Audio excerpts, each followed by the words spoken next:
ukážeme prostredie GeoGebry.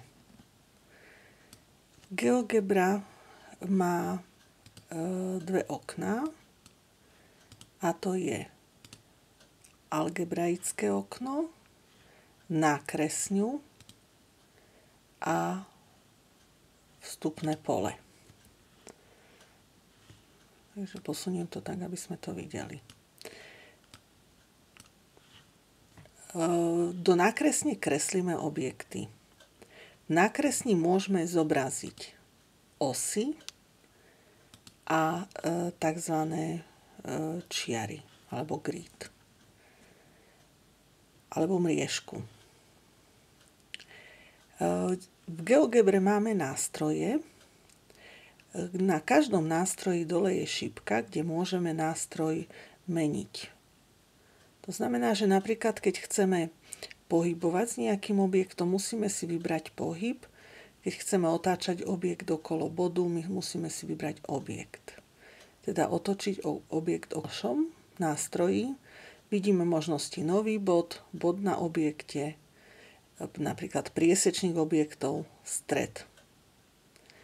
Na ďalšom nástroji máme priamka s dvoma bodmi, úsečka s danou dĺžkou, polpriamka, vektor.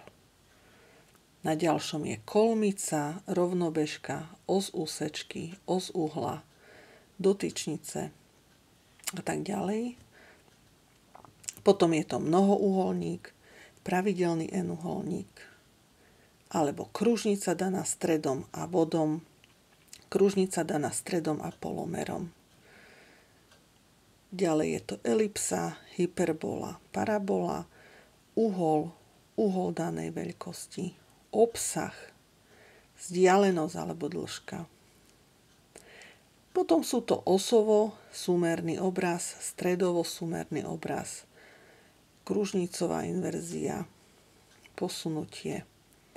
No a potom máme vložiť text, nástroj pero, môžeme pravdepodobnosť počítať a tak ďalej. No a posuvník, užitočná vec, začiarkavacie políčko, tlačidlo, textové pole.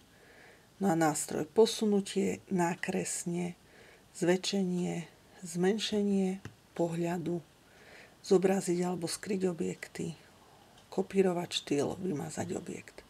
Takže napríklad by som teraz chcela posunúť nákresňu, tak si zvolím tento nástroj a posuniem si pohľad na nákresňu.